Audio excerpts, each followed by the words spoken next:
Are you ready for Collop Monday? No? Well, why don't you stick around, we'll tell you all about it.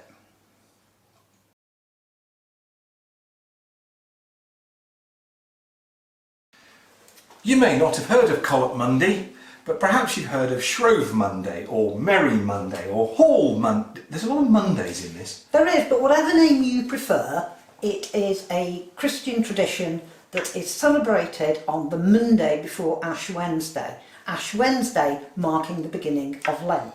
Which in itself is a solemn religious observance in the Christian liturgical, that's the posh word for church calendar year, that begins on Ash Wednesday, lasts about 6 weeks and ends before Easter Sunday.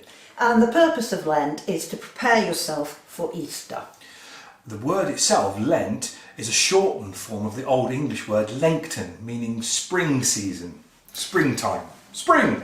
And it traditionally lasts 40 days, which are marked by fasting, both from food and from festivities, so no fun, and other acts of penance, such as prayer and almsgiving, that's charitable help to the poor. So the week before Ash Wednesday, traditionally in Britain was known as Shrove Tide. The word shrove is the past tense of the English verb to shrive. I'm sure you all knew that. That means to obtain absolution for your sins by way of confession or acts of penance. So Shrove Tide gets its name from all the shriving that everybody's doing, getting ready to have their sins forgiven before the start of Lent. So this week-long celebration, which is known as Shrove Tide, ends on Shrove Tuesday. And this celebratory season also has parallels in the rest of the world as well. So I think there's a celebration in Greece, definitely in Germany, yes. The carnivals in Germany. Mardi Gras and other carnivals, I think in the Americas also echo the same idea. Yeah. You may not be familiar with the term Shrove Monday, Shrove Tuesday. They are usually used within the church setting. But we're talking about Collop Monday. So what are these collops of which you speak? Like Easter, Collop Monday seems to have been a bit of a movable date.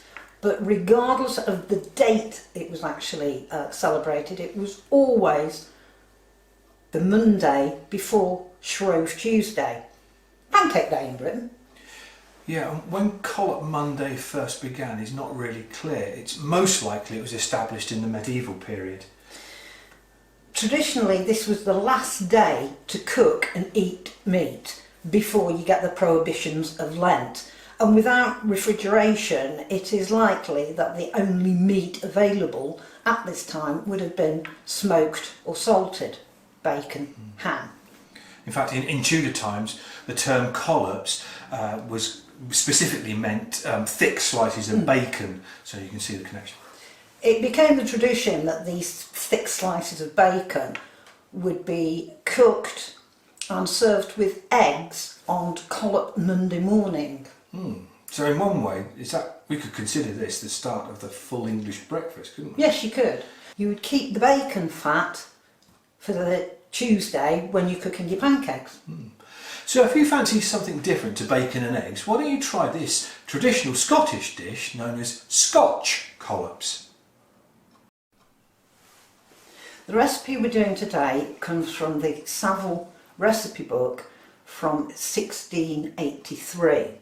The recipe calls for lean lamb, butter, garlic, onion, 2 anchovy fillets, red wine vinegar and claret. So the first thing we need to do is make a bit of room. Could I ask you to peel and finely chop the onion and peel the garlic for later, and I'll concentrate on the anchovies and the lamb. Of course, when you think about it, Lent is at just the right time of year. You can't eat fresh food, you can't eat dairy. Well, I shouldn't think there's very much of it about. Well, no, I guess at this time of the year you'll be reliant a lot on what you've preserved for the winter, because you're really waiting for everything to start growing again, which would be around about springtime, wouldn't it? Yeah. Oh, hang on a minute. That English word Lengton meant springtime. I think it's beginning to make sense now, isn't it? I still wonder which came first.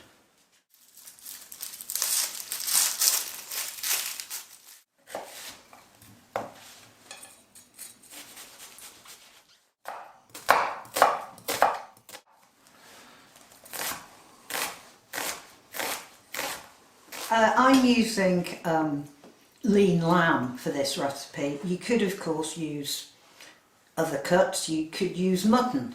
The irony there being that back in Stuart time, mutton was a preserve of the poorer people, whereas lamb was for the rich.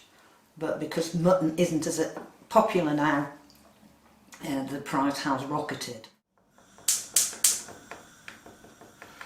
Got our pan on, chef, to melt our butter, but that's an awful lot of butter in there. That is 175 grams of butter. But why do we need so much? Well, if you try to reduce the amount down, the end result of the sauce would not be as creamy and as rich as it really wants to be.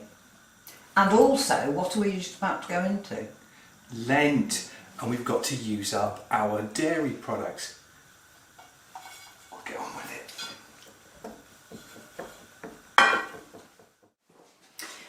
Okay, my next task is to prepare the anchovies. Well, when I say prepare, I'm just going to chop them small.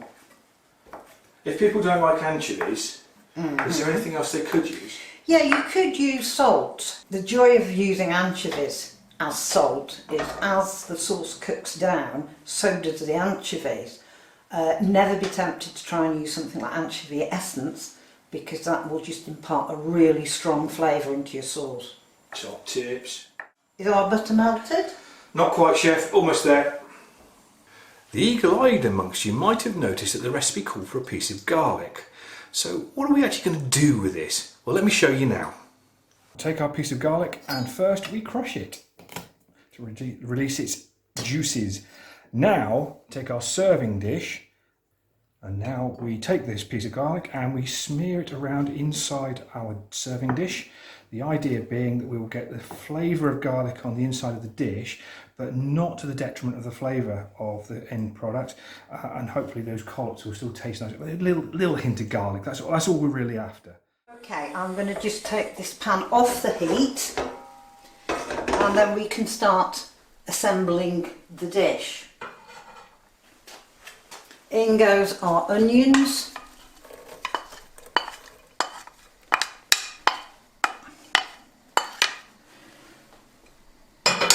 Swiftly followed by our anchovies.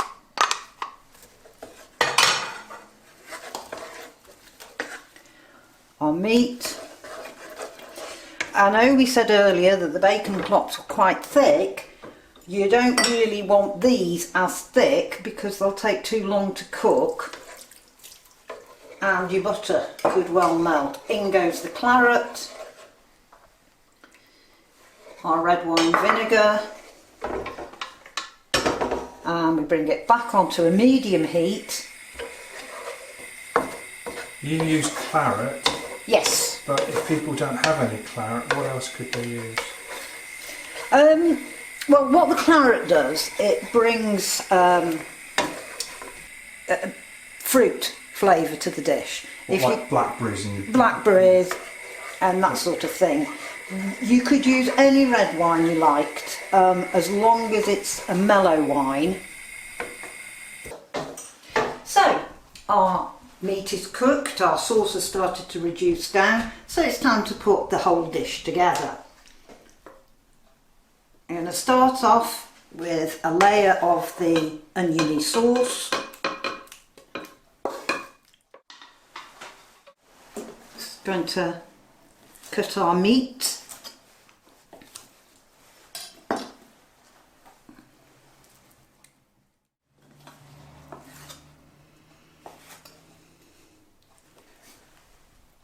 It goes back into the sauce.